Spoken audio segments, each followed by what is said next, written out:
Well, welcome everybody.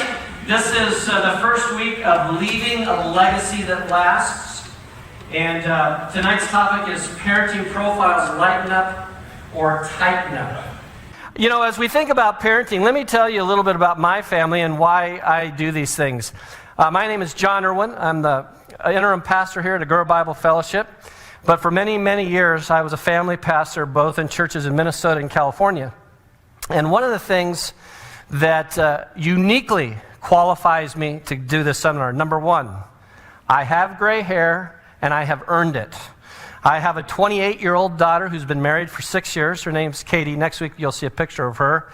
And we are expecting our first grandchild in 1 month from this week, Lord willing. I also have a 25-year-old son who recently graduated from college. He was on the 7-year plan, and that is a historic event in the life of the Erwin family. So I've raised 2 kids, and I'll just make this disclaimer right now. You are never going to be done parenting. You think, oh, great, I can't wait till the kids get out of preschool. I can't wait till the kids get out of elementary school. Oh, they're finally in junior high. Fantastic, they're driving, or not so much. Then they're finally off to college. And I find that for most parents, they think the job is over at a certain age, and they're not. But it is interesting as we think about parenting, how easy it is for us to kind of be so uptight when the kids are the first kids. Now, let's just, how many have one child right now? Raise your hand. You have one child only. Okay. How many have 2? Okay. How many have 3? How many have 4? How many have 5? How many have 6? How many needs a bus?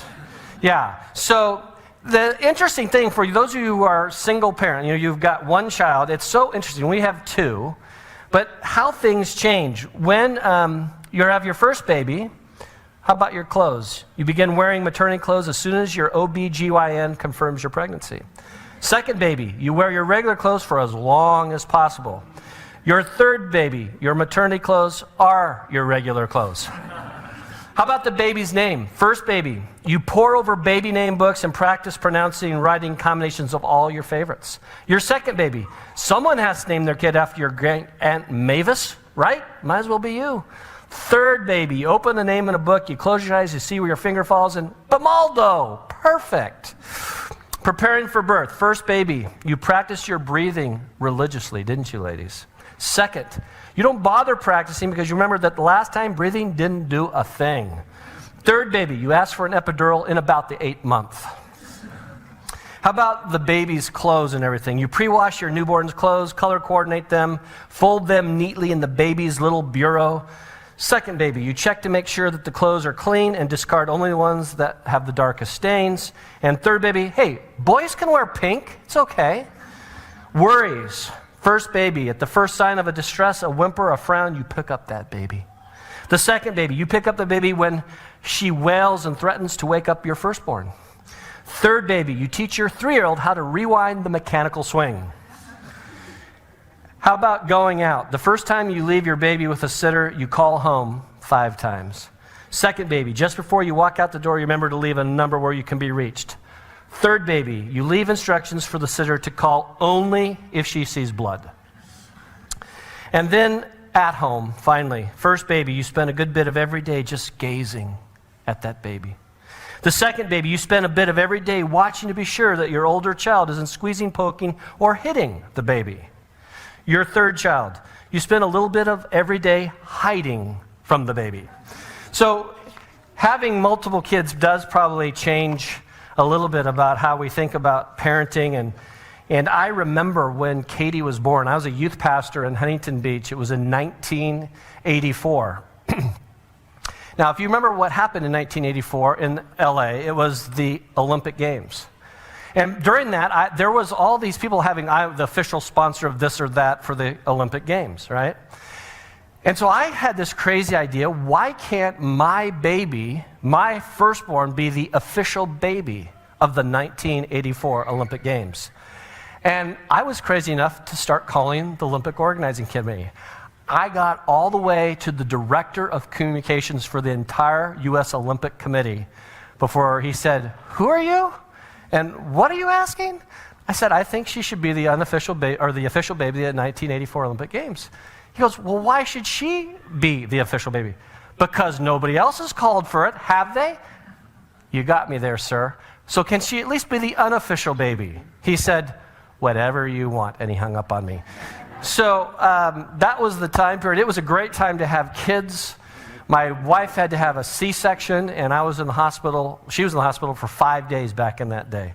Today, you have a C-section, and they get you out in like 24 hours, 48 hours. And I remember 48, is it 4? 4 days. So you get a little more time, one less day.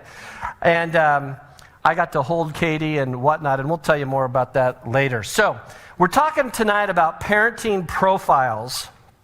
And the subtitle is Lighten Up or Tighten Up. Now, in your notes, if you'll turn to page, 4? There are some pre-tests. Now, a little bit later, we're going to have you actually take a test. There are a couple inventories, and I realize, firstborn, some of you are going, oh, if I take it, then my husband can, or I can't, or whatever. So you can take it together, but the bottom line is, you're going to have to decide tonight, who do you think you really are? And I've given you some questions in that booklet that you can kind of look through. One of the things that some of you are kind of the platoon parent self-test.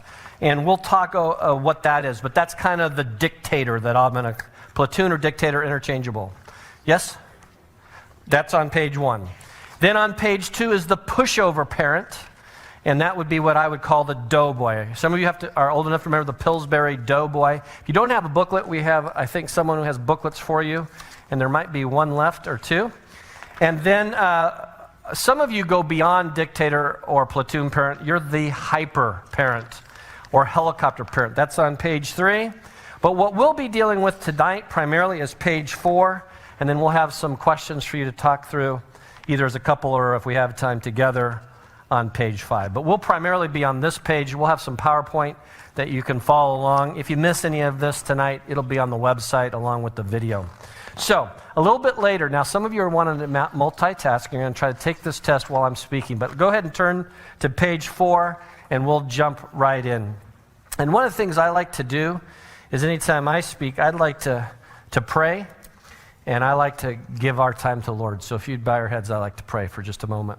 Heavenly Father, we thank you for this day and for this opportunity to teach and to talk about parenting. Lord, we know that kids are a blessing from the Lord, and so we just thank you for the blessing of crying children, for the birth of children, for healthy children, for the fact that we could just be here tonight in this place and talk together. So I ask that you would help us to not be educated beyond our obedience, that as we hear, that we would apply. In Jesus' name, amen. All right, a little overview. As we go through this chart together, I'm always going to start in the first column, which is the doughboy column. Then we're going to go to the third column, which is the dictator column, and then we'll end each section with the doctor column. Now you say, why did I go with those 3 ideas? Well, first of all, I think everybody knows what a dictator is. And some of us as parents tend to lean towards more control orientation. We'll talk about that personality type. Some of us are doughboys. We're kind of pushovers. We're kind of easygoing. Our kids got us wrapped around our little finger, and they're like 2, right? And then some of us are somewhere in the middle, and I just call that the doctor. And the reason I call the middle column the doctor is because I think all of us would like, in our parenting style, to ultimately be a doctor. And I want to ask you a question. When you're dealing with a really good doctor, what are they like? Give me a little feedback and just say it loud. I'll repeat it. They listen well. What else? A really good doctor. They ask questions. In fact, that's one of the most important things. They may be super smart, but if they don't ask the right questions, they don't know what your problem is. So they listen well. They ask questions. What else? They have great bedside manner. They could have 1,000,000 patients stacked up, but somehow they make you feel like you're the only person on the planet. They're not checking their watch, not looking past you. They don't have the proverbial nurse knock on the door about 40 seconds into your examination. What else? If you think about what makes a really great doctor, you have the characteristics of what makes a really good parent. Now, the problem is, for most of us, To be a parent, we took zero schooling. We didn't go to college, much less med school and fellowships and internships. You got married, and somewhere along the line, you had a kid. Some of you maybe had a kid and then got married. However it happened for you, most of us had zero preparation to be parents. You might have gotten a little talk from your dad about, hey, it's great to get married. And maybe, only maybe, if you had an unbelievably tight relationship with your dad or mom, did they even prepare you for getting married? And maybe you got the proverbial sex talk somewhere along in your life. But I'm guaranteeing you, most of us had no plan, no parent who was very intentional telling us, hey, this is what you can expect. I know my parents didn't. And in fact, my dad's a World War II dad. He grew up in that builder era. And I think he just figured, hey, the kid's getting good grades in school. He seems to be making good choices. I like who he married, and I'm sure the kids will turn out just fine.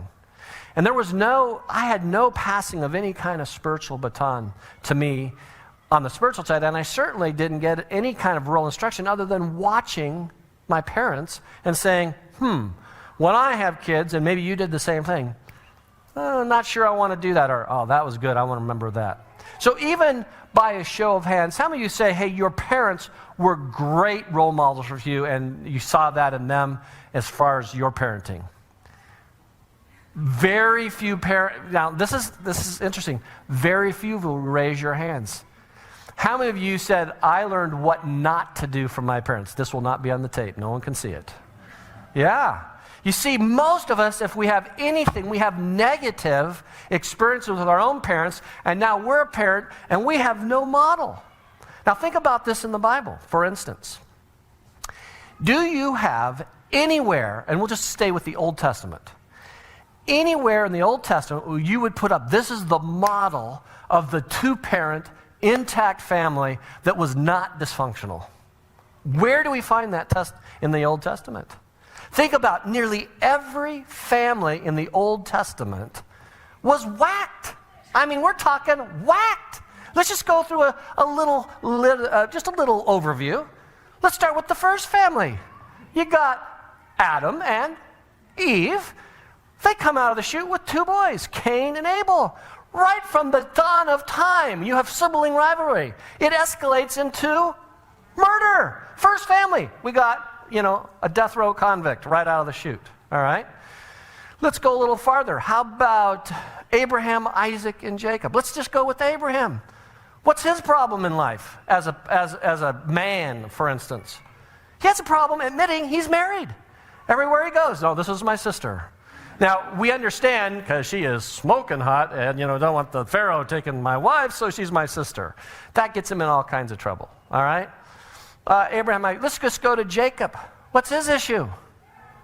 Well, he's got how many wives and how many concubines and how many kids? We know at least 12, and plus the daughters. And what is his problem? He has the 11th kid born. What's Jacob's problem with his son Joseph? He shows a little what? Favoritism. All right, talk about spoiling the kid. And we won't get into his little tunic and coats of many colors. But can you see, you go through the entire Old Testament, there's not one great example of an intact two-parent family that we can say, hey, this is how we should model our families after. And I think there'd be a reason why. Because the Lord knew that we'd be parenting our kids sometime in this millennia. And he knew if he elevated this family as the model, that we would be discouraged the entire rest of our parenting careers. Because no one has a perfect family. Now, some of you who tend to be on the dictator side are going to muscle up and you're going to make sure your kids are perfect. And they will toe the line. And they will do what you say they should do. And I got to tell you, the research tells us that if you take an authoritarian style, not authoritative, authoritarian style, that you have an 87% chance that you're going to push your kid off the deep end of the pool. And by that I mean, you want to produce a rebellious kid, be authoritarian and controlling, dogmatic, judgmental, and legalistic. You say, that sounds like churches I visited before. Well, I hope you know that at our church, that's not our style. We're not going to be dogmatic. We're not going to be legalistic. We're not going to be controlling. What we believe is that the word grace ought to be applied to how you do parenting as well. So with that as a little backdrop, let's jump into this. And I want to suggest in our first slide, is this your family right here? Is this it? Is this what your image is of? This is what I thought growing up.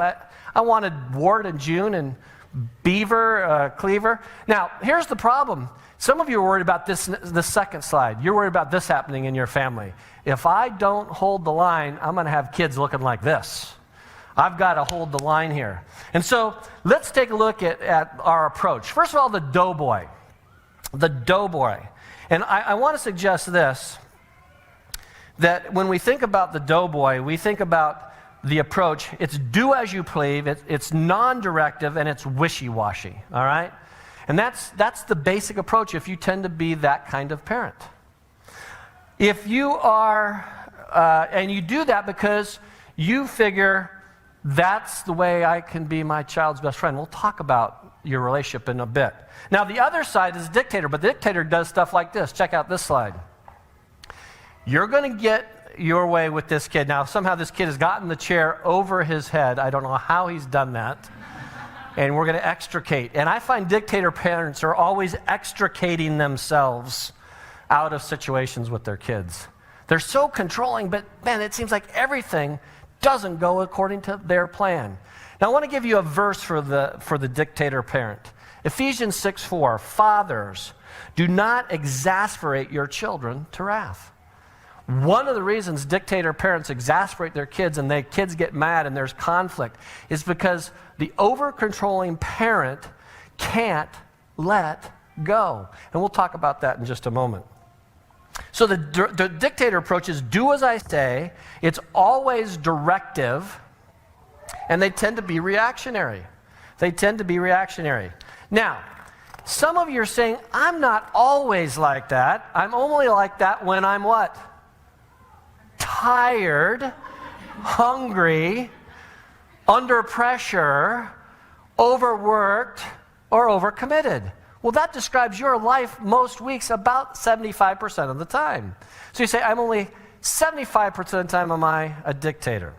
Now, the problem in the dictator approach is you say, my kid's got to follow me. Well, what if you're this kind of parent? Check out this slide. That's mean. Look at, they're following their dad or their mom blindly there. And so when we're dogmatic, kids fall through the cracks because they will find a place where there's grace when there's acceptance. Now, my mom is no longer alive. Bless her soul. But she tended to be a dictator parent. My dad was the doughboy parent. So you can imagine what kind of family I grew up with. Now, I'll give you one other fact. My sister was 8 years older than I was. So I was that oops baby, like we can't have any more kids, and boom, my sister's 8 years old, they have a kid, and you got to understand something. My sister was, I'm sure, like your kids, just so stinking compliant and obedient. You just wanted to pinch her little cheek. She was so good. Oh, I'm telling you.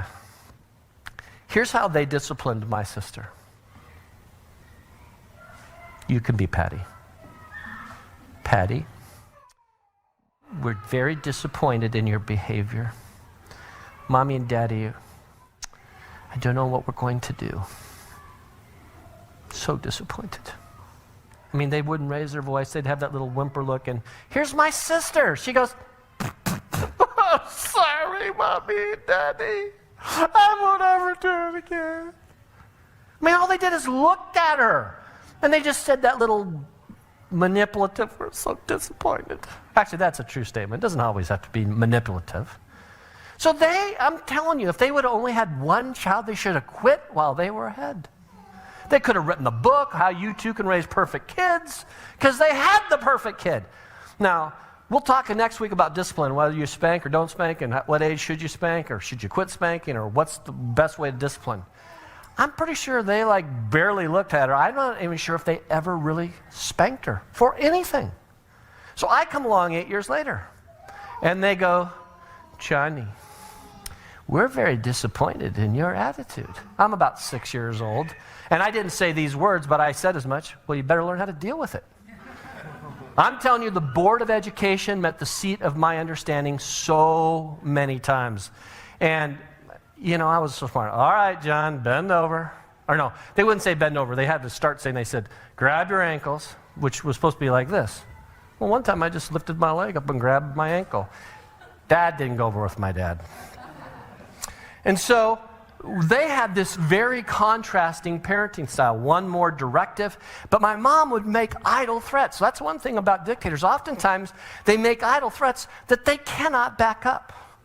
If you come to our final session, which is going to be on a Sunday morning, I'm going to tell you about the vacation from you-know-where because of a driving experience I had when my kids were 12 and 10. I'm just going to leave it there because it is every man's vacation. You have to come back in week 4. All right? Now, if you're the doctor, on the other hand, it's live as I live, it's modeling, it's action-oriented. It's action-oriented. And so we've already identified a good doctor is smart. He's got good bedside manner. He gives you time. He gives you eye contact. All those things are hopefully true if you're taking that middle ground approach. Now, be careful because your kids are watching you, and if they're watching you, you could turn out like this, family, right here. And so you just never know how your kids will turn out. They are watching you. They are watching everything. Now, I'm going to tell this story again in about 4 weeks for the rest of the church, but I'll give you a sneak peek of the same story. So this idea of your kids watching you, you're modeling that behavior as a parent. So Katie's 4, John Daniel's 18 months old. We're going to our favorite breakfast place in Southern California. It's the Harbor House Cafe in Seal Beach, just north of Huntington Beach. You know, their omelets can serve, you know, a small third world country. All the surfers go there, and there's no parking, right? So here's what happens. You got to get out and get the parking and get your name on the list. So we let John Daniel, who's 18 months old, and Cheryl get out of the car. Cheryl's my wife, and they go get on the list and go, you know, try to get on the wait list. Katie and I are now going to spy out the land to find a parking spot. So we're driving up and down the parking lot trying to find that parking spot, and sure enough, I see one. Now, it's a little difficult because I see that this car is backing out and going that way and going this way. So I turn my left-hand blinker on, right, to signal that I'm going to take this spot. So they back out and go this way. Before I can turn left, 2 college girls in a Volkswagen VW convertible come whipping in, and they take my spot. Now, there's a biblical expression. The joy of the Lord is not my strength at that point. I am, yea, thus verily, ticked off. I am upset. I was possessing the land. It's my parking spot. And so, as I drive by them in incredulity, I look at them and I go, you jerks! You took my parking spot! Now, you got to check out their blonde surf chicks. They go, dude, this guy's like seriously crusty. Whoa. You know, and they're like, get a grip, dude. Like, what's wrong with you? You know, stalker, weirdo. You know, and you can see them give me the crusty look. I give them the crusty look, and I don't even think of it. And I'm just like, oh. So however it goes down, we're now coming back down that same aisle. I don't know why they are not already in the restaurant. I'm looking the other way this time. We're driving right by that car. And as I'm slowly going by, without any fanfare, 4-year-old Katie rolls down the window, puts her little hands on her hips, puts her head out the window and said, you jerks! You took my daddy's parking spot! And of course I used all 3 names for her at that point. Katie, Marie, Erwin, because she's in trouble, right? What are you? And I couldn't even get the words out because you saw this little whimper, a little chin quiver, and you could see her head spinning. I'm only doing what Daddy had just done. If you're going to be a parent, you know this. Your kids are watching you. So if you're going to be a doctor, if you're going to be a doughboy, you're going to be a dictator, your kids are following your example. Now, what's the attitude? And do this. Draw a line between attitude and expectations. Make 2 fill-ins on that second blank there. Just draw a line all the way across. Well, first, at the attitude, and then the expectation. First of all, the attitude. The doughboy attitude is, I guess you're right, I must be wrong. They just cave instantly. I must be wrong. The dictator attitude is, I'm always right, and you're always wrong. Now let's pause there for a moment. The doughboy is, I must be wrong, you must be right. The dictator is, I'm always right, you're always wrong. I want to ask you a question. How many of you, when you're in a conversation with your children, believe that you are right? Now, it's fair. I think nearly every of us should be raising our hands at this point. This does not mean you're a dictator. How many believe that you are usually right? Of course you're right. They are clueless, right? But we don't want to say it that way, right? And so, generally speaking, you are right. But here's a little phrase to remember. It is not enough to be right. You've got to be redemptive in how you communicate with your kids. You say, my kids don't respect me. I say to you, do you respect them? They're 2. It starts when they're 2, when they're 3, when they're 4. And there's little ways we can do that. Now, Bill, your kids are how old? Okay, so you are now off the hot seat, Sabrina. We have an expert in the back row. All other questions will be referred to you. All right? So here we go. You're still a parent. There's living proof. Now, what's the doctor attitude? Sometimes I'm wrong, sometimes I'm right. It's an equally, there's often times where we both have to figure that out. All I got to say is it's a lot better with honey than vinegar when you're communicating with your kids. Now, let's go to expectations. Doughboy expectations, we have too little. We have too little expectations. All right? Dictator expectations, we just expect the worst. Some of you are half-empty kind of glass people. The glass is always half empty instead of half full. The doctor expectations is he believes the best. The expectation is he assumes the best. He believes the best. Now you say, let's pause there for a second. You say, you do not know my manipulative little child. And you say it enunciating the words manipulative child, and you say it with a raised eyebrow. How many of you have a kid like that? Just, again, no one will know this. So nobody wants to admit, yes, somebody in here has a manipulative child. My son would fit in that category. Here's what I thought was going on. Katie, when it was time for bedtime, when she was about 7, 8, she would come to me and say, Dad, it's 8:07. Am I not supposed to be in bed at 8 o'clock? Yes, Katie, you should be in bed at 8 o'clock. Well, then, Dad, how come you have not tucked me in? That's your mother's job. No, it was my job. I said, okay, let's go to bed. And she'd go to bed, and I'd try to leave. She goes, Dad, what? You're forgetting. What? And she, praying. Yeah, I'm a pastor. I should pray, huh? No, it wasn't that bad, but she was by the book. She was firstborn. She went to bed on her own. Never had a complaint with her about going to bed or getting up. You'd wake her up, she'd wake up with a smile, she'd giggle, she was happy. John Daniel comes along. I know somebody has a John Daniel out there. He comes along, and there's no way he's going to bed at 8. He hates going to bed. I mean, if he could stay up till midnight, he'd stay up to midnight. He's 7 years old. We lived in Minnesota at the time. Monday Night Football comes on a little later, and it gets out a little later at night. I can tell you for a fact he'd do this. He would do this. He'd come and sit on the couch, put his arm around me. Hey, Dad. And he'd heard all these parents. He'd go to camps. He'd sit in on these seminars. This poor kid's getting it since he was 2. And I kid you not, he said something like this one time. He says, hey, Dad, you want to watch Monday Night Football? I go, yeah. And he goes, a little male bonding. He's like 8 years old when he says, a little male bonding. Give me some knuckle. I'm like, you're working me, aren't you? You know, you can't fool me. I mean, he would just say whatever it took to get what he wanted. Do you think ever he did the divide and conquer with Mom and Dad? Remember, if I had to pick a choice, I'll admit I'm a little more on the dictator side. My wife's a little bit more on the doughboy side. We tried to find the middle.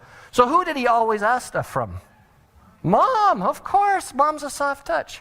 Until we learned, go ask your dad. I don't want to talk to Dad. Go ask your dad. And then, just to mix it up sometimes, I said, hey, could you be the bad cop just once? Let me say yes to something that we can say yes to, and let me say yes, and then you say no for the whole week on all of the stuff he wants. Just a sidebar. One of the things we find as our kids were growing up, learn to say yes as many times as you can. I mean, one of the things that I found out with Katie, it was easier to say yes because she was responsible from day one. For John Daniel, it was like the book, The 1 Minute Manager, catching your employees doing something right, and reinforcing that positive behavior. We had to work hard, and I had to work at helping him make good choices so I could say yes. But here's something that happened that you may find out. When it was all said and done, and now they're out of our house, and then true confessions happened,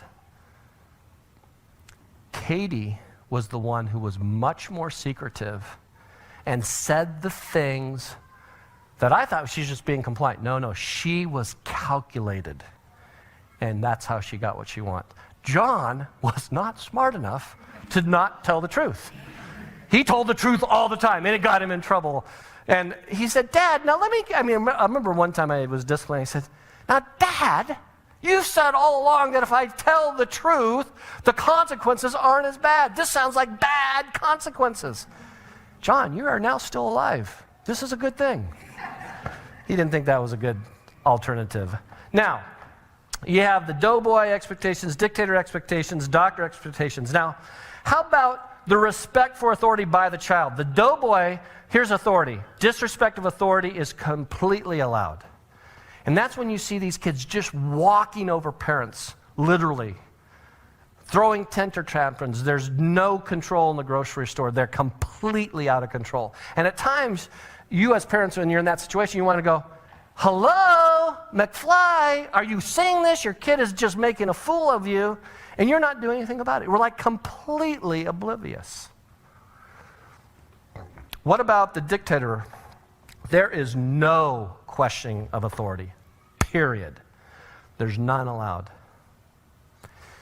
So let's talk about something. Some of you have kids that are getting older. They've gone to church all their life. Raise your hands again. If you have somebody who's 10 years old or older, raise your hand. You're in the stage where it's okay. They're going to start asking questions. So, Dad, why do we go to church? Dad, church is boring. Why are we going here? Can't we do something fun? This is, why is, as they get older and they get into junior high school, well, how do I know there's a God? Just because it's good for you, Dad, does it have to be for me?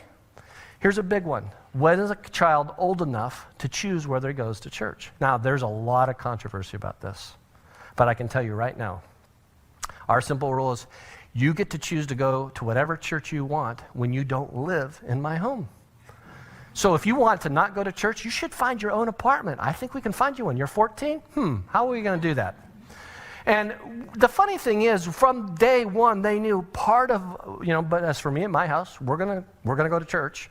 Now, I was a pastor, and so there were some freebies for them. Like, when they were really tired, my one office was right off the balcony. So, I'd let them, sit in my office till the last minute, and then they could slip into the balcony and check it out. And, when you're a pastor's kid, I'll just give you this little bit in case. Any of you grew up as a pastor's kid? Just curious. Any pastor's kids in here? He is, yeah. Yeah, you're a pastor's wife. You know. The bottom line is these kids get scrutinized, analyzed, picked on. Like, they got to live up to something. And then the way I told my kids is, you need to be a Christ follower. Not because I'm a pastor, because both my kids came to faith in Christ at a young age. One, it's Katie, she walked with the Lord her entire life. John Daniel, in a couple weeks I'll tell you about it. He went way off the deep end as he got older. But I know that for a lot of you, you feel this pressure to live up to somebody else's set of expectations about what a good kid is, or how they should behave, or how they should respond. I was preaching at Grace Church in Edina, Minnesota. There's about 1,500 people in the auditorium. We preached the services like 4 times. And I remember it was like the 3rd service and before we do our evening round. And at the end of our services, We had an organ and a pianist, and the organist would play this little interlude of some sort. How many has a church organ? Anybody have a church organ in their church? Any of you? You do, so you know what I'm talking about. The rest of us, what's an organ? I don't see one. All right? So they'd play this, and the whole drill was the guy would play the organ little deal, so everybody would remain standing to give the pastor that exit aisle down the middle aisle to get to the back door so he could shake hands. It was kind of a way to get the pastor to the back and play the organ. So they're doing, I said, amen. And the organ starts to play, and before the organ is even 2 notes into it, my son he's about 6, maybe 6. I think he was in, maybe 5. I don't think he's in first grade. He's probably kindergarten. Comes booking down the aisle. Now, first of all, I'm a pastor of family ministry. I'm overseeing all this. I'm going, what's our checkout system? That's what's going through my mind. How can this kid have escaped from class? Casey deals with, you guys deal with that every week. How did that kid just get out of class, you know? How did he get out of class without his clothes on? That's a whole other, you know. Where's the diaper, you know? I do remember one time, when we first moved there, about 2 years old, he went streaking through the high school room. I'm like, where is his clothes? And he grabs the donut and keeps on going. You know, it's like, get that kid. Whose kid is that? So he's coming down the aisle, and from about that 3rd row, and I'm walking down here to get back, he yells out in front of 1,000 people, "Daddy!" And he takes a flying leap from the 3rd row and just jumps towards me, like full on, you know, like he's gonna, and I'm supposed to catch him. Now, there was one sadistic moment where I thought, my bad. No, I didn't. But, so I catch him, and do you know what cluckers are? Cluckers are the older parishioners who might sit in a church observing this very childish behavior. We would call it childish. They would call it what? Deviant, undisciplined, rude. Think of any negative word about the behavior, but we think it's childish. They would say, that's out of line. So they cluck. They go. They do that. And they shake their heads. Nonverbals would kill you if you looked at them. Now, I'm not really good at playing to that kind of crowd because I just think it's kind of legalistic. I think the Pharisees were cluckers at time. You know, cluck, cluck, cluck, right? Bad Jew. And there was a group of them over here, and they were men and women. We're not picking on the ladies tonight, just some cluckers over there. And I have a decision to make about this behavior, which is not appropriate. I'm granting you it is not appropriate. It was a pretty good long jump for a 5-year-old, though. I'm thinking he got vertical, he got air, I caught him, 10, 9. But this is that second, I was such a stubborn kid. Remember, the Board of Education met the seat of my inner saying, I'm not going to give in to that. So as I'm smiling to them, making them think I think it's totally okay, I'm saying to John Daniel, don't ever do that again, or else the Board of Education is going to meet the seat of your inner saying, I love you, but don't do that. But I didn't show any negative emotion. So I think that is totally acceptable. And so he sees it, he goes, really? I go, yeah. He goes, can I play the piano then? No! And I'm smiling the whole time. So I'm sure that group thought, I'm the most undisciplined, irresponsible parent on the face of the planet. And there you go, it's a pastor's kid anyway. Now, we did have a talk about that with John. I said, John, I love that you love me and you gave me a hug. There are appropriate times for us to talk. And that might not have been the best time. We can save like the hugs and the running, jumping at our house, but usually Daddy has to talk to people right afterwards. So here's where we taught this little principle. How many of you have kids that interrupt you while you're talking to some adult at church? Anybody ever have a kid who wants to interrupt and get your attention? Imagine how many people are in line to talk to me on an average Sunday. Nobody. Well, yeah, occasionally back in the day people wanted to talk to me. So people would be lined up to talk. So my kids would do this constant, Dad, Dad, Dad, and they physically grab or they get in the way, and that's very rude. So early on, we developed this little technique. Who's the shortest person in the room here? Or take any person in this room. You can be my son. Come on up, stand up here.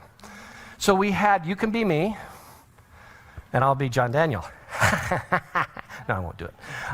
Because he did some pretty, he's not, I'm going to jump, you got to catch me. So we had this little rule with our kids. If you want to talk and it's really an emergency, it's really important, you don't say a word. You walk up and you just do this.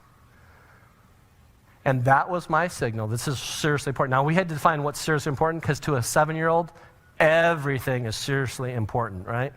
So he's put his hand on my shoulder like this. And that allowed me to then, now I'll play this when I'm talking to this other parishioner, to go, just a second. I want to hear what you're saying. And I get down and I say, what is it? I go, Dad, are we going to do this? Mom wants to know what you want for lunch. Good interruption. I think that was a good interruption. And we trained them, you can have a seat, we trained them to, after a while, that's not a good interruption. That's not, and they had to learn. Not everything on their agenda was the most important thing in their life. It was to them, but it wasn't always appropriate.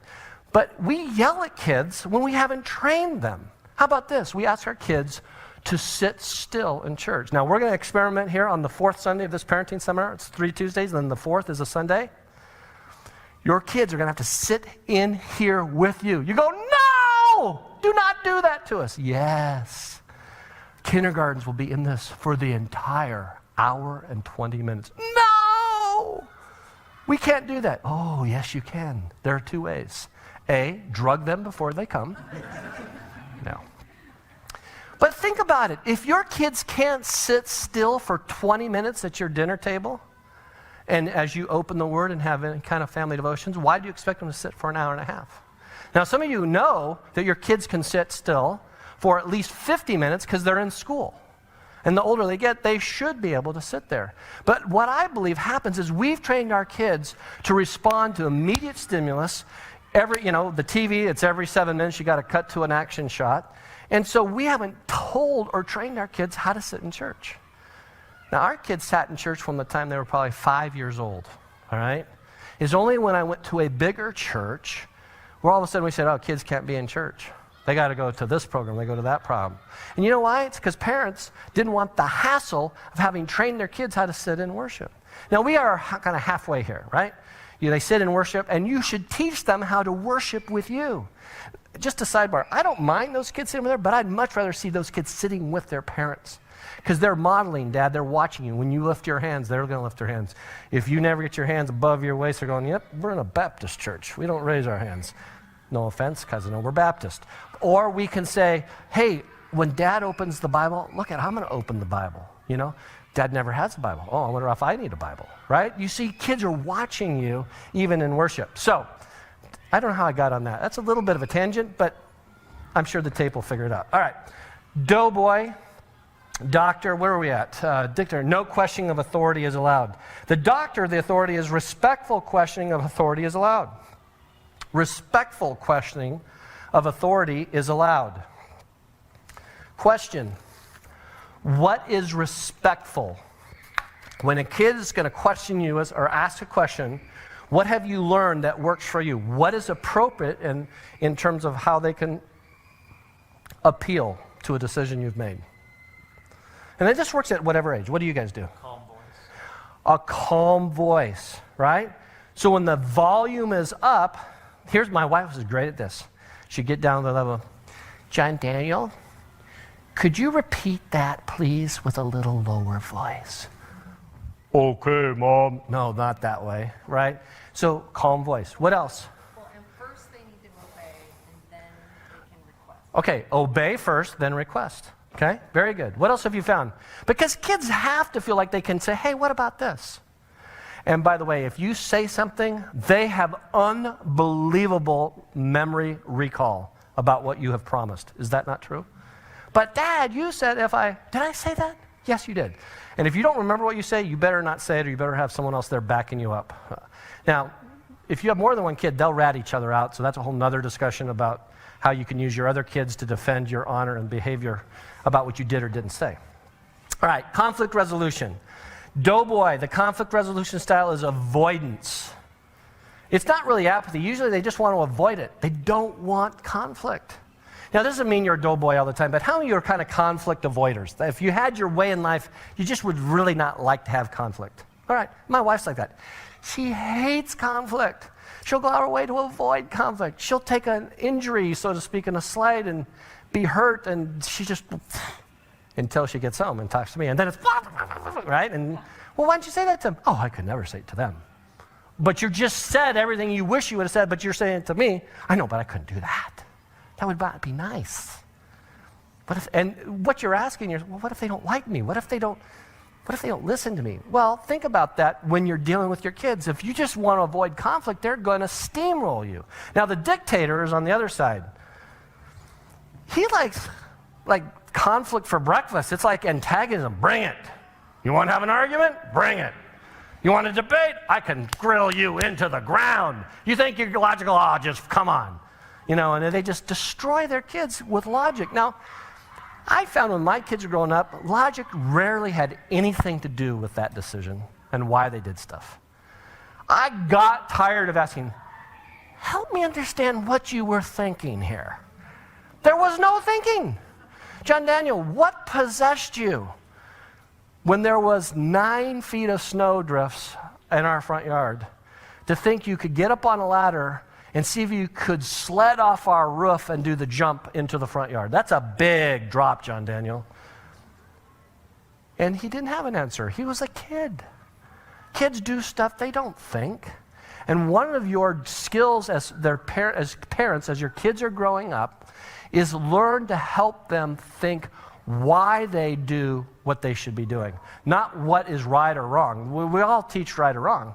But you want to give them principles to make decisions so you can't cover every possible scenario with your kids. The doctor conflict resolution style is address the issues. Just address the issues. You don't have to avoid them. You don't have to antagonize them. Just address them. So at every parenting stage, there are issues that you are facing. How many of you are facing homework issues? Like getting it done. The older they get. Okay, how old's your kid? 9. Oh my goodness, he was beginning young, right? Homework was made for people that aren't that smart, I don't need to do my homework, right? Or whatever. And some kids and when we get to week 3, it's called Parenting Pearls, what about? We're going to deal with all these kind of practical issues. So next week, if I remember, we'll have 3x5 cards, and you just write out questions that you want us to cover in week 3, and I'll cover some of the top 10 things that we all face as parents. All right? Address the issues. Now, what's the conflict resolution style? The doughboy, another part of that is they want to compromise. Just compromise, compromise, compromise. The dictator is all about being critical. Being critical. Doughboy compromises, dictator is critical. The doctor is consensus builder. And you say, oh, this sounds too political to me. How do you build consensus with your kids? What I find is I want to give my kids choices that I win both ways. So I don't say, do you want to wear your coat or not wear your coat? I want to say, hey, do you want to wear your blue coat or you want to wear your green coat? I don't care. He thinks he's got a choice. Either way, I get the coat. They say, well, I don't want to wear my coat. Well, that's good. Do you want to wear the sweater or the coat then? Well, I don't really need it. Really? Because you're going to die. It's Minnesota. Kid, it's 20 below. Here, let's go take your tongue and put it on. No. And so sometimes for our kids, you got to just let them say, it's not that big a deal. And for some of us, we make bigger deals out of stuff than we really need to make. Now, some of you who are parents who have kids who are older, and you've had number 2 or 3 or 4, did your parenting style change as with those kids? Now, I have a big nodding head there. How many kids do you have? 5. Give me ages. 16, 15, 13, 11. Holy smokes. So if you do the math there, she had 5 kids under the age of 7 at one time, right? You know what? We have mandatory nap time for you right now. Just lay down and you get a free pass.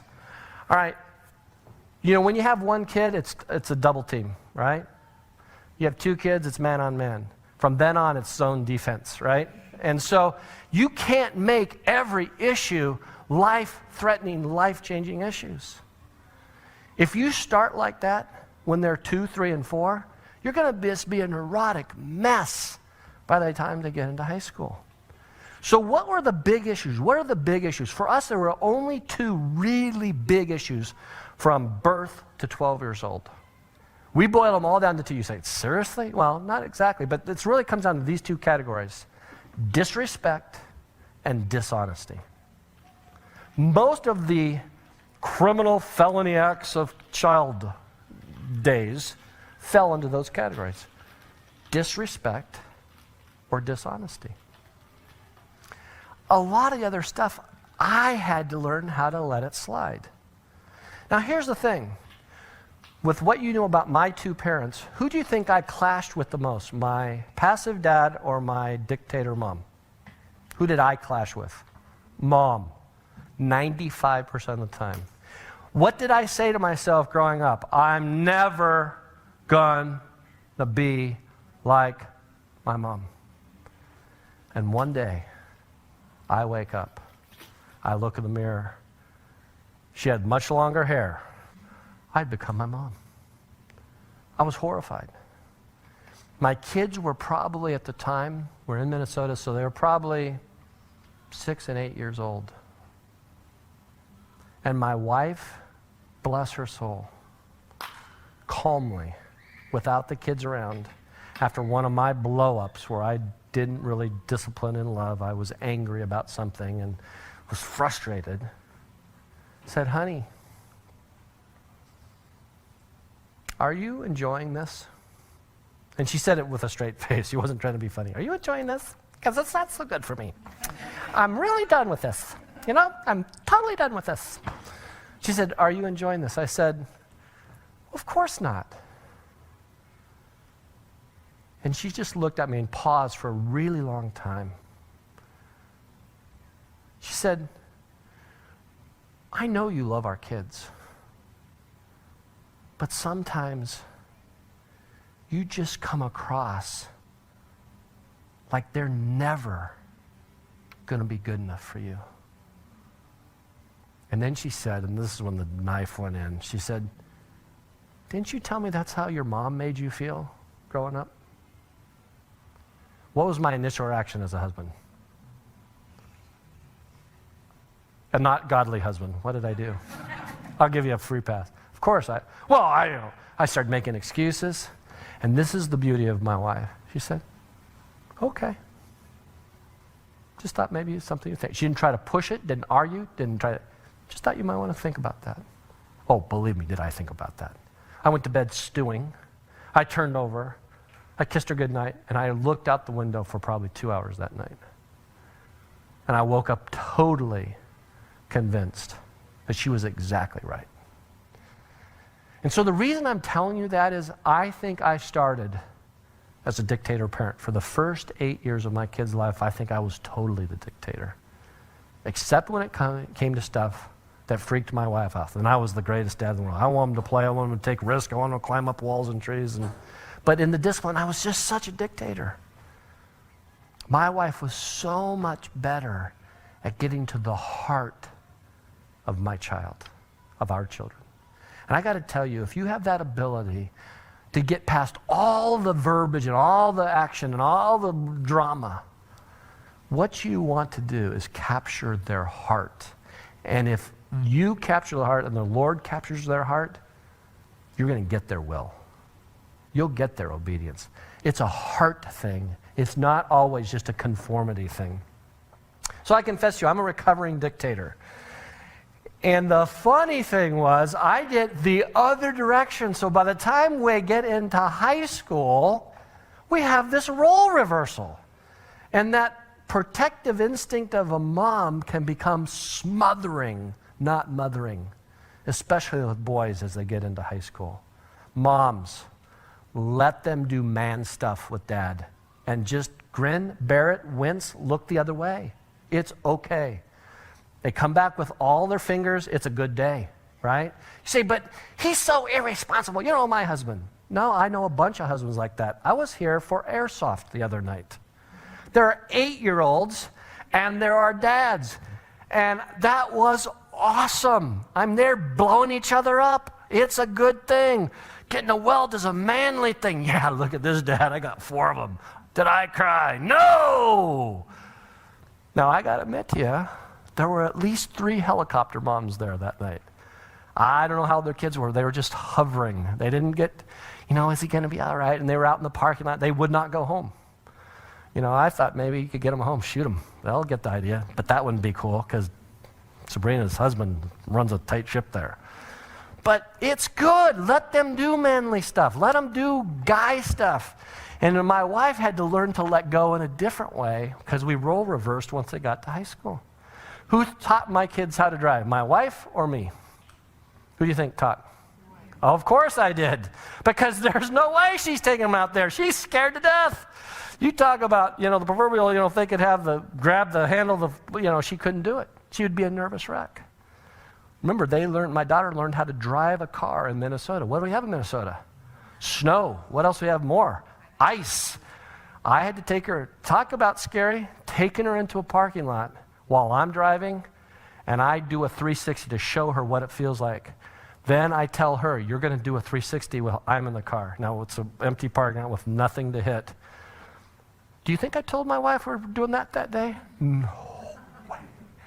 This is on the down low. Katie about wet her pants because she's the firstborn. Dad, we're not supposed to. You got to do it for me. Just do it. I want you to just do it so you know what you're going to do if you ever get in this situation again. Now, by the way, it's totally unrealistic because there's going to be a car in front of you and there's not going to be plenty of room to spin, and you just hope they don't, hit something. But we had that agreement. There's some things my wife just couldn't stomach, and she just said to let go. All right? So, you have the doughboy personality. Did I get to that? Doctor's consensus. All right, how about the doughboy personality? Totally laid back and complacent. Totally laid back and complacent. Now, sometimes when you're so laid back and complacent, you're a little clueless. Like, what happened to this car here? How did this happen? Check it out. I don't know how you get a car in that situation. I don't know if it's not paying attention to what you're doing, but you got to explain that to me, how that happened. Now, the dictator's personality is totally intense and controlling and dominant, all right? Totally intense, controlling, and dominant. The doctor personality usually, we hope, you're balanced and you're concerned, all right? So when the kid falls on his bike, he's learning how to ride, what's our approach? Huh? You wait. See what he's going to do. What's your natural instinct, moms? Run, pick him up. Is he hurt? Now think about I don't know how you did it. Well, our kids learned with a football helmet on because John played football, so it was funny when Katie had this football helmet on. They had little shoulder pads or little arm things, and they're going to crash, all right? They'll live. They get a little road rash. They'll live. So sometimes we try to rescue them from every little thing in life. Here's a little principle. Let the consequences of their behavior, let them suffer them. Whatever the consequences of their behavior, let them suffer the consequence of their behavior. When we get to discipline next week, we're going to talk about that principle because there are some parents who cannot let their kids fail. They're the parents doing the science project. The United States map made with the I don't know if they still do this with the water and the flour, and they don't do that.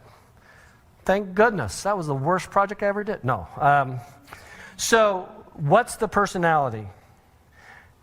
Balanced and concerned. That's the doctor. Okay, let's get to the basis. Here's the money. This column. This is bottom line.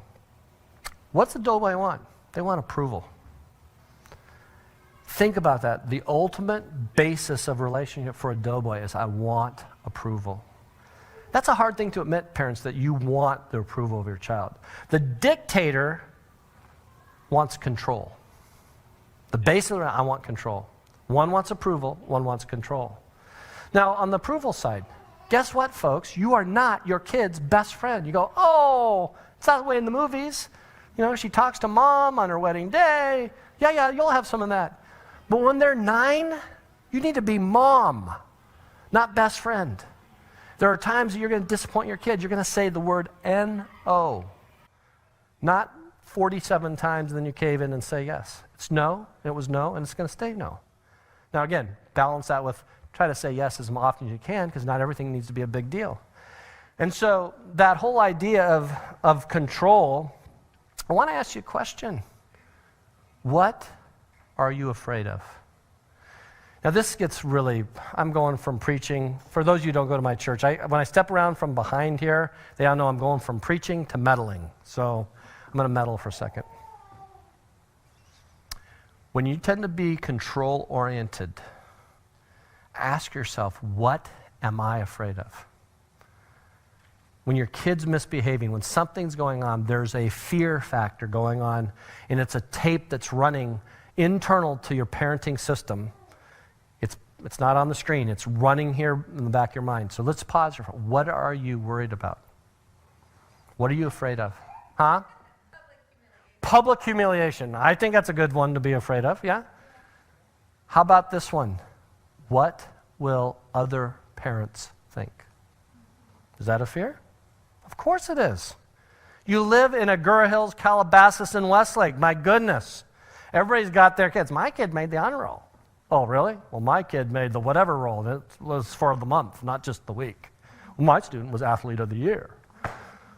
Well, yeah, but you gave the athletic program $3,000, so no wonder you bought your way to... it's so petty, right? And now some people are going, what are you talking about?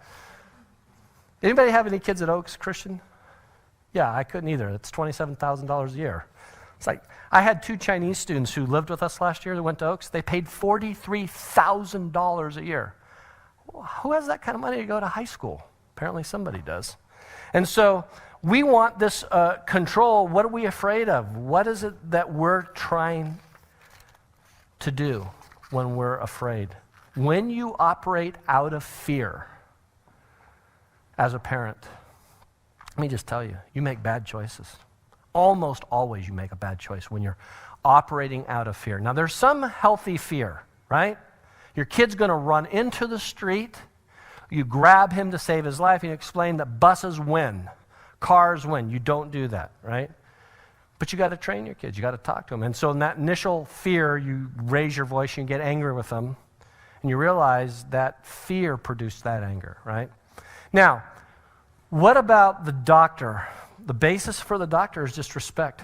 The goal of parenting for the doctor is to develop kids who understand the concept of respect. And I believe that's a two-way street.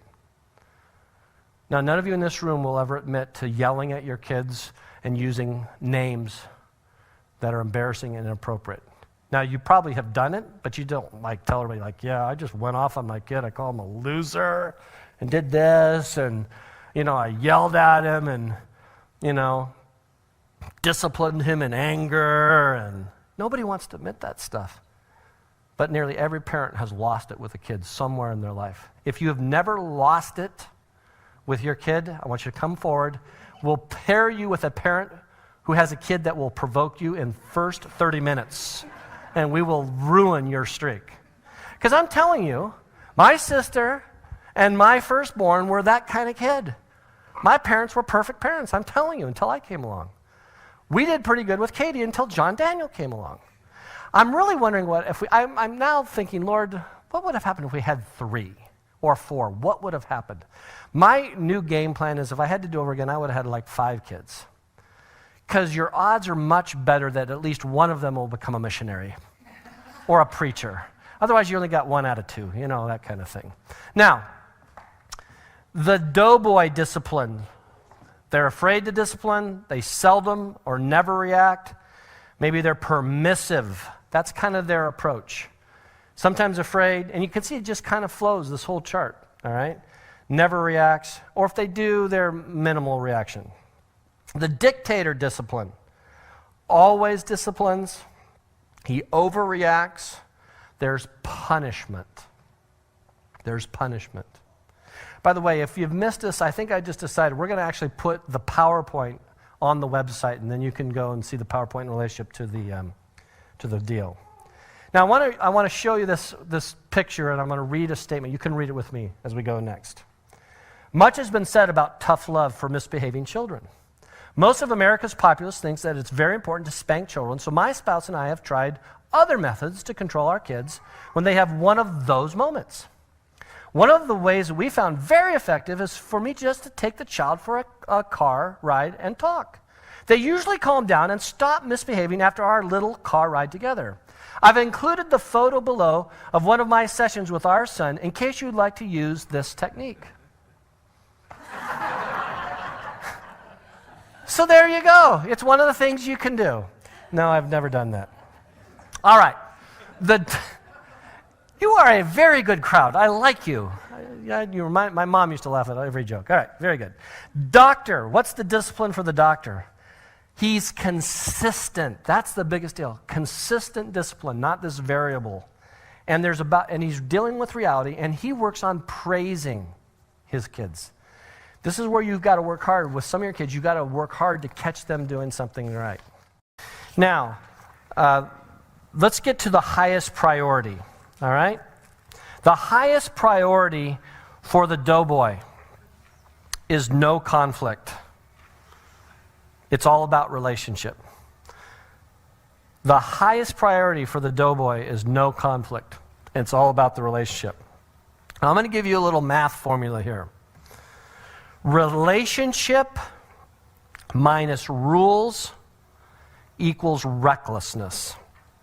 You can write that. I'm going to give you a 3-part equation here in a second. Relationship minus rules equals recklessness.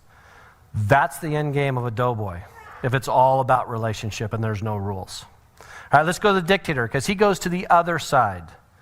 It's about order and obedience, and it's all about the rules. Okay? Here's the math equation from their end. Rules minus relationship equals rebellion. Equals rebellion. Remember I told you that 87% rule? If you are authoritarian, not authoritative, those are different words. That authoritarian parent, there's all kinds of social science research that indicates to us that if it's all about rules and there's no relationship, you will have a kid who will rebel. Okay, gut check time for me. So I had a kid who went off the deep end. I'm going to tell you more about that in a few weeks, but I want to suffice it to say, when your kids are doing well, here's a general rule for parenting I see. When your kids are doing well, you take way too much credit. And when your kids are doing poorly, you take way too much blame. There has to be some happy medium. Remember, I told you I kind of did the role reversal when our kids got into high school.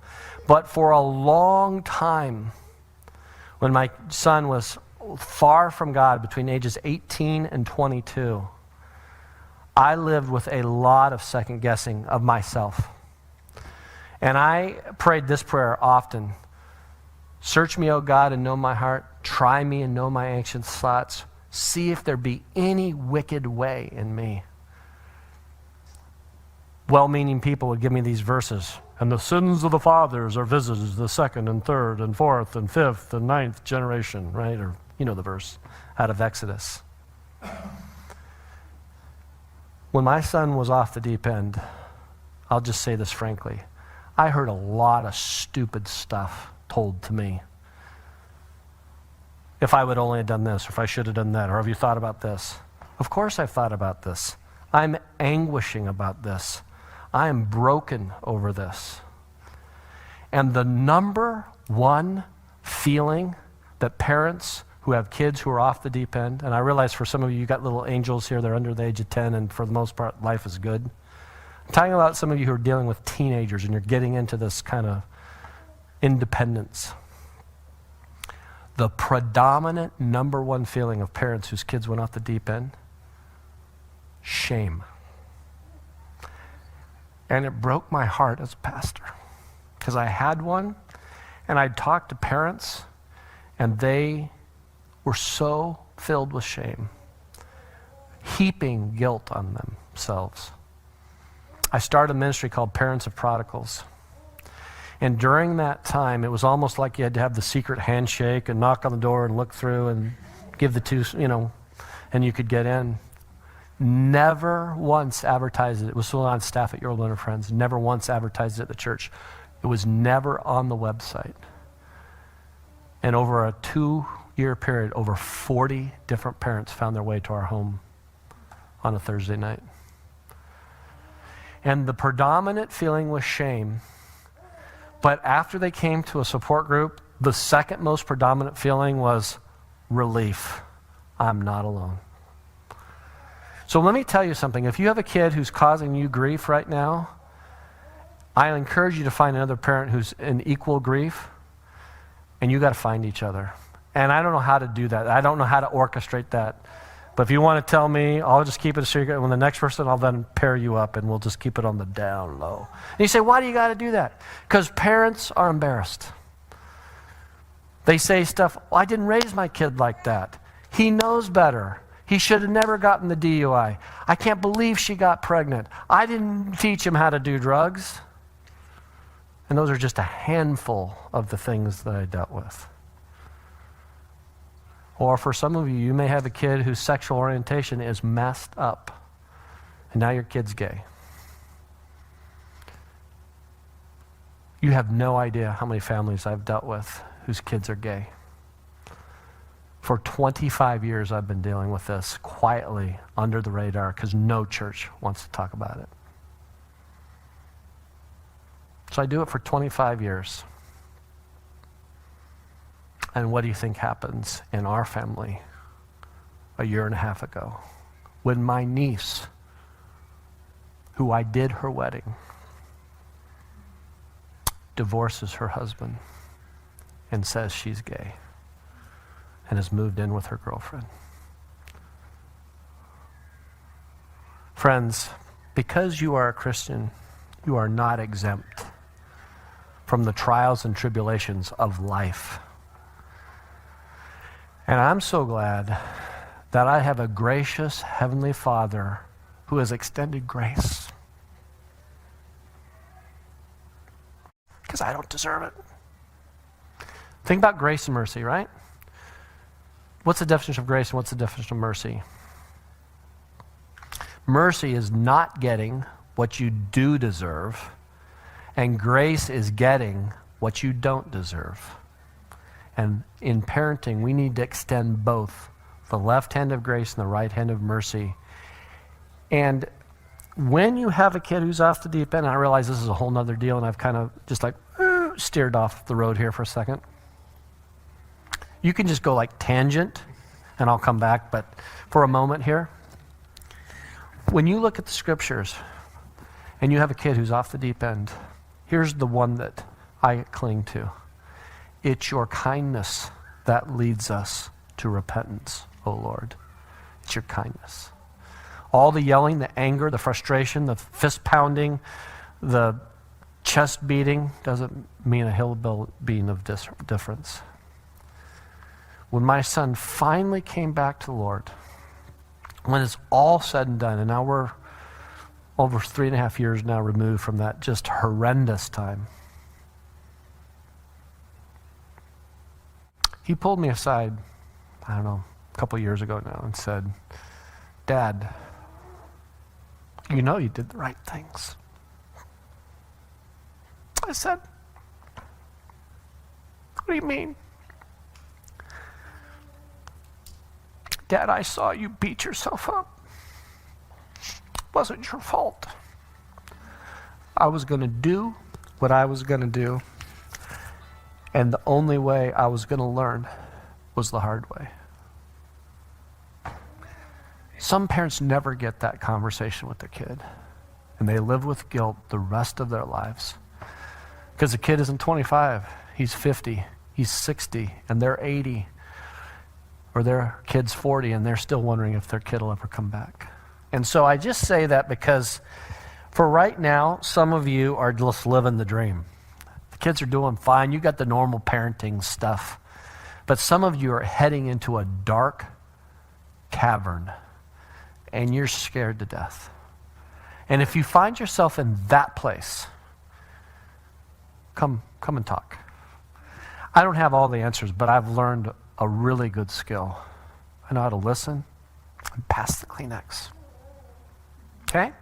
And if you have friends like that who are not churched, who don't go to church, who don't darken the door of a church, those are the friends that I want you to introduce to me.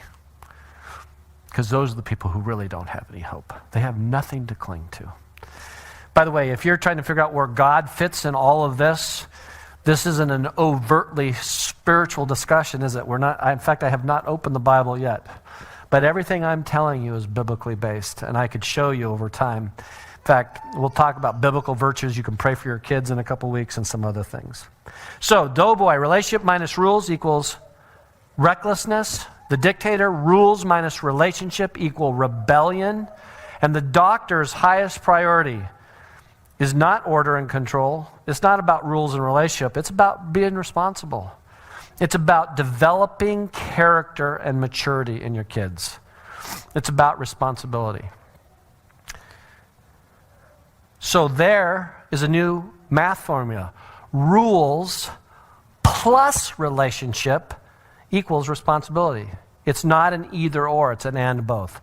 Rules plus relationship equal responsibility. Now there's 4 or 5 men in here tonight we started the day together at 6 a.m. this morning.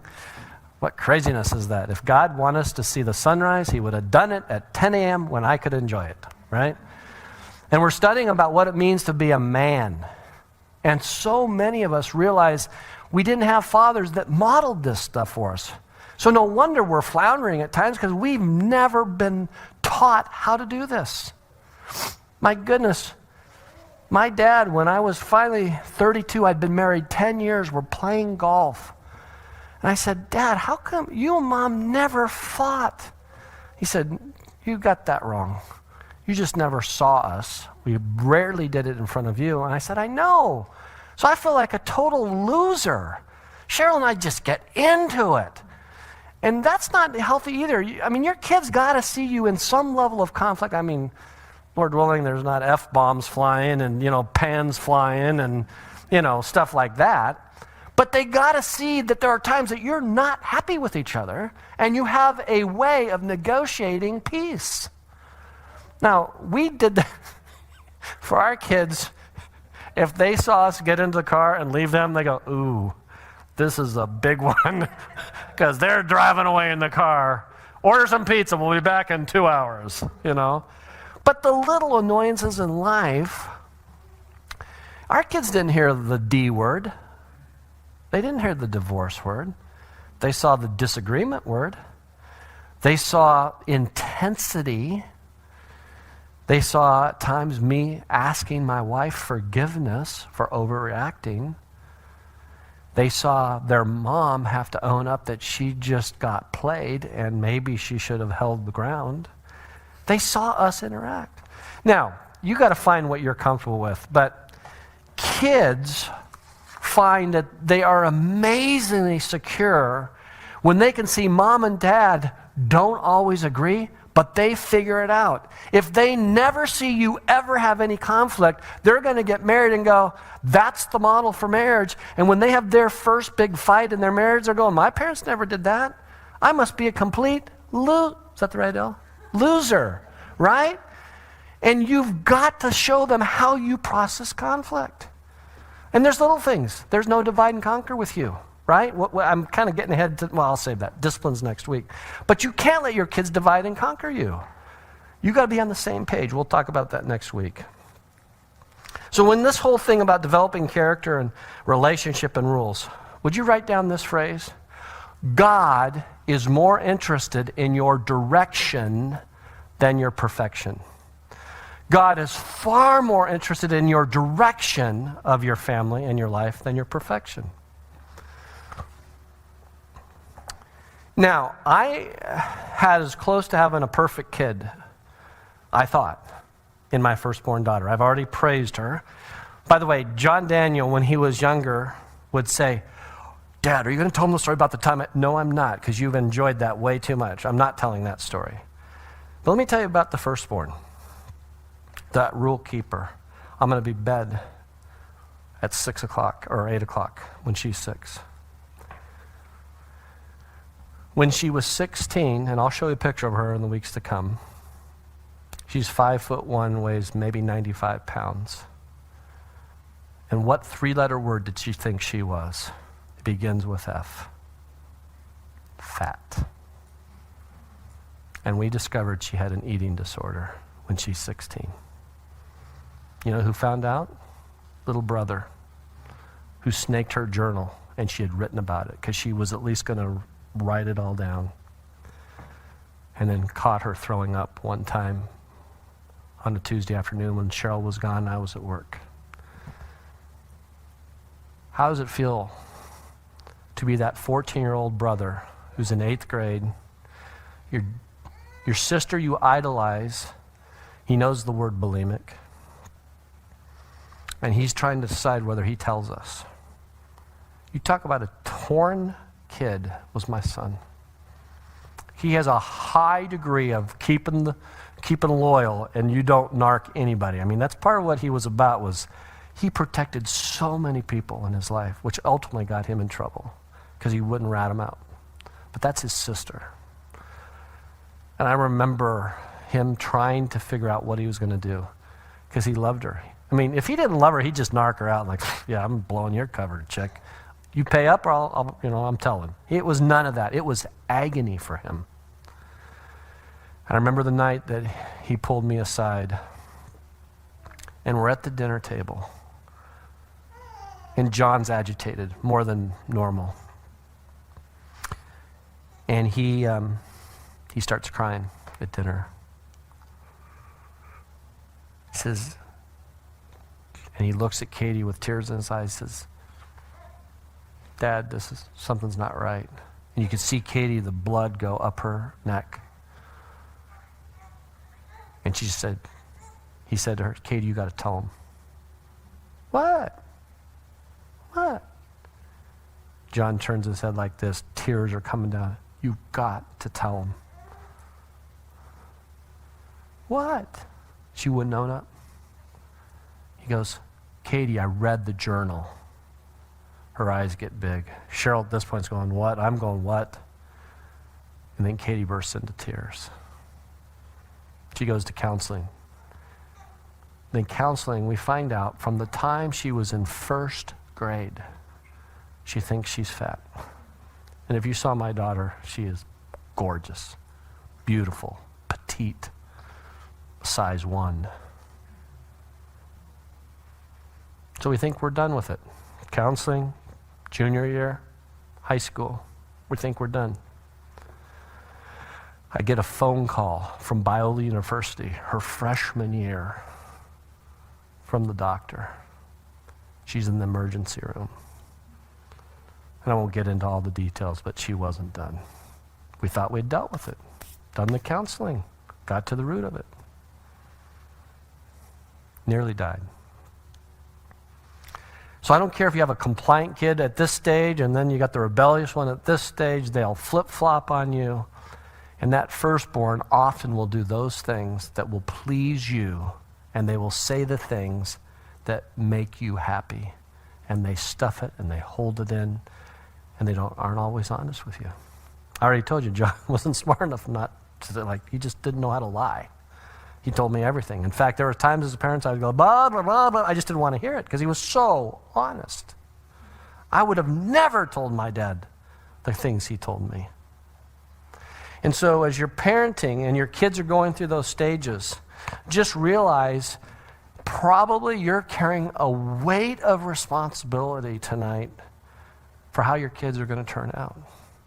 Because somebody has fed us this line that if we do this, this, this, and this, then we're automatically guaranteed that they're going to turn out like that. And I'm telling you, it's not true. What I do know is true is that God's word is unfailing. And there were times the only thing I could claim was the truth in God's word. And I go over I have this, if you want it, I've got this somewhere, you can get it from me, a whole bunch of verses on parents for prodigals that were meaningful to us during that time. And so, as we think about the doctor's highest priority, it's not that your kids are perfect. It's not all about the rules. It's not about relationships. It's about maturity and responsibility. So, what's the end result here? The doughboy, the end result, oftentimes is this internal frustration, and there's a lot of guilt. Because when they look back, they go, did I do this right?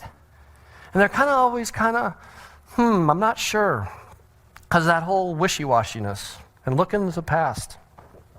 The dictator, the end result, is external frustration. One is internal. This guy tends to be external. One deals with guilt. This guy deals with anger. And he's not looking for the past. He's looking for the future. I can't wait till my kids get out of such and such a stage. Out of diapers, into this and this and that. And there, he's always pushing because this stage is painful. And he thinks that just changing stages, it'll all get better. By the way, there is a time that it does get better. Just sidebar here. Once they are out of diapers, I got to tell you, diapers and me, that was not my favorite thing. And I did my share of diaper changing. But I did not regret the day that I didn't spend how many, $70, $80 a month in diapers and changing and middle of the night feedings, which I couldn't really do until they went to the bottle. That's a whole nother discussion about how long you breastfeed, but I'm on vacation that go for like 3 years. And I never have to get up to do that now, of course. But the bottom line is there's always some frustration, but I do think when they got into their walking and talking, I came into my own.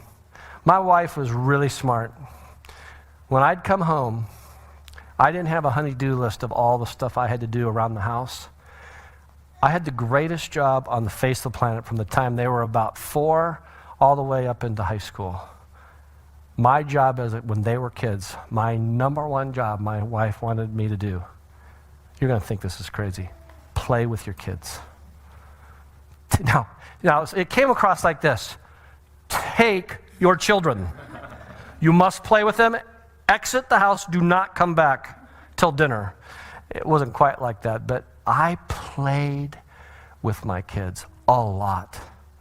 And when I was a youth pastor, one of the things I got into it with my senior pastor back in those days was, the church cannot own me. I am not sacrificing my family on the altar of the church. And I was at every baseball game, even the ones at Tuesday at 3 o'clock. I'll come at 5 in the morning, but I'm leaving at 2:15. I'm getting to that game. Most pastors get that. I think I'm glad I was a pastor. I was able to arrange my schedule to be at nearly everything. And if I wasn't, I was usually in a foreign country on a missions trip if I missed something. And so I would just suggest that if you work that out in your parenting style, figure out what your job is and figure out what your wife's job is, and then live it all the way to the fullest. So the doctor, the end result, is just predictable reactions. He's in the moment. He enjoys the present. And by and large, I enjoyed every stage of our kids' development. The only stage I'm kind of admitting to wasn't so much into the diapers. Any guys not really into the diaper thing? It was just me? Okay, there's 3 of us. Okay. How many moms aren't into the diapers? Yeah. We're equal opportunity, and neither one of us, all right? By the way, this is, I know, a personal thing, but I could never understand the parents who wanted not to use disposable diapers. Maybe they were environmentalists, I'm not sure. You're serious? Not only do I change it, do I have to wash that? Are you? Oh, bless you. You sick and twisted thing. No, I'm just kidding. How can you do that? It's just like, you just like this? It's in your washing machine. My clothes are going in there after that's been in there. Are you sure it's like going all the way through, done? Oh. Pastor's wife, we're all, that's you can handle it. You're a good woman, all right. Better, I could not do that. The doctor, the end result is predictable reactions. They enjoy the present. What's the outcome for the doughboy? Unpredictability. Here's what both the doughboy and the dictator, they both write the word unpredictable. But look at what they feel like. Life is for them is like this. They're never wondering what lurks out there. The doughboy's worried about what's out there to get my kid. The dictator sometimes is the shark, So you have the doughboy and the dictator. It's both unpredictability. The doctor, there's some sense of security.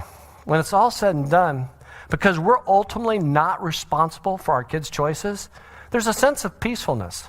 Now, you say, oh, that's a nice way to tidy up your program. Security, how nice. Reality is we all know that you do the best job you can, and in the end game, when it's all said and done, your kids are going to have to make choices. For me, the choices that I wanted most for my kids were the following things. Number one, and I've told you this before, but I'll repeat it. Number one, I wanted my kids to have a personal relationship with Jesus Christ and own it for themselves. Check it off. Both my kids have that today. Number two, I wanted my kids to marry a growing believer and establish a Christ-centered home. Check one of them off. My 25-year-old son is available, godly, looking for a spouse. If you have a niece who's between 22 and 25, we should talk. I've decided that arranged marriages are perfect. Check that one off. You know? The coolest thing the other day is my son calling me and said, hey, I went out with this girl. I said, where'd you meet? Online. I went, no. And I go, tell me about the website you did. I said, what was one of your first three questions? He said, the first question, Dad, was I wanted to know about her faith and was she a Christian? I said, now some of you come from different traditions. I said, Christian? Yeah, is she Christian? He goes, well, Dad, she goes to a Catholic church. I don't think I know enough yet. And I'm thinking there is a God in heaven. He gets to understand that there's more than just what church you attend. What's your faith like? What's going on with that person? So, thirdly, I prayed that my kids would be able to study the Bible and read it for themselves and apply it to daily living. And another day, another time, I'll tell more about that. Fourthly, I wanted my kids to serve God faithfully and realize that ministry was the lifestyle of a committed Christian, that you serve God somewhere. You know that prodigal kid who was so far from God, off the deep end, from 18 to 22? I'm so proud of him today. He's part of a group called Global Noble Deeds. And one of the things they do is they harvest fruit out of backyards of people who don't care about it and don't use it and let it go to waste. And they take that fruit and take it to battered women's shelters and to rescue missions and to the homeless. So he started a ministry called Burgers and Bibles. I thought it was a college thing. No, they make the burgers and they take them to the homeless and they do a Bible study while they feed them. My daughter, my son, both involved in high school ministry at their local church, leading small groups. They're wrestling. They're going to have their first child. Where does high school ministry fit with being on staff? I said, kids, this is not the time to quit youth ministry. You've just opened an entire pool of babysitting. Do not quit now. The payoff is just now coming. Katie goes, I never thought of that, Dad. Why do you think we never hardly had to pay for babysitting? We had high school kids lined up for years wanting to watch you kids. Because it's amazing when you invest in young people, that's a way for them to invest back into your kids and into your family. So if you have little ones and you're working on our youth ministry, God bless you. And so ultimately, I want to close with this. I think that for a lot of us, as we think about kids and parenting and what's going to happen and what's our choices and what's going to happen with our kids, ultimately, you just got to trust God, right? You just got to finally just let go. And that ultimate letting go often for you, that point you'll hit you, is when you send your first one off to college. Has anybody done that yet here? Bill left already. Here's what you're up for, and we'll close with this. Nearly a week ago, Peg and I had a very hard week. Wednesday night, Mike slept downstairs in his room where children belong, and we slept upstairs in ours where moms and dads belong. Thursday night, we were 350 miles away. He was in Ramada 325, and we were in 323 in connecting rooms, and we left the door wide open and talked and laughed together. Friday night, 700 miles from home, he was in 247, and we were in 239, but was just down the balcony, and somehow we seemed together. Saturday night, he was in the freshman dorm, and we were still in room 239. Sunday night, we were home, and he was 700 miles away in that freshman dorm. Now, we had been through this before. Robert had gone away to college, and we had gathered ourselves together until we had gotten over it, mainly because he's married now, and he only lives 10 miles away, and he comes to visit often. So we thought we know how to handle separation pretty well. But we came away so lonely and so depressed. Oh, our hearts are filled with pride at a fine young man, and our minds are filled with memories from tricycles to commencements, but deep down inside somewhere we just ached with loneliness and pain. Someone said, "You still have 3 at home. 3 fine kids. There's still plenty of noise, plenty of ball games to go to, plenty of responsibilities, plenty of laughter, plenty of everything except Mike." And in parental math, 5 minus 1 just doesn't equal plenty. And I was thinking about God. He sure has plenty of children, plenty of artists, plenty of singers, and carpenters, and candlestick makers, and preachers, plenty of everybody except you. And all of them together can never take your place. And there will always be an empty spot in his heart and a vacant chair at his table when you're not home. And if once in a while it seems as if he's crowding you a bit, try to forgive him. It may be one of those nights when he misses you so much, he can hardly stand it. Friends, that's the kind of God that I serve. That's the God who went after the one lost sheep. That's also the God who's the parent of the prodigal and waited for his son to come home. He's the God who says, it's your kindness that leads us to repentance. So whatever parenting stage you find yourself at, wherever your kids are at today, realize that whatever you're going through with your kids, that maybe, just maybe, through your kids, God has a window into your soul. Amen? Maybe he's teaching you something that the only way you could learn it is through what you're going through with your kids. Let's pray. Lord, thanks for this night, for this very attentive audience, very receptive, and I'm so grateful that they came tonight. In Jesus' name, amen. You have a homework assignment. The last page, page 6, is a little discussion for you to do with your spouse sometime before next Tuesday night. If your spouse wasn't here or you don't have one, then talk to a friend, but work through those questions. All right, we'll see you next week, and thanks for being there. You can invite other people, and we'll see you next week. Thanks. And you're bringing popcorn next week.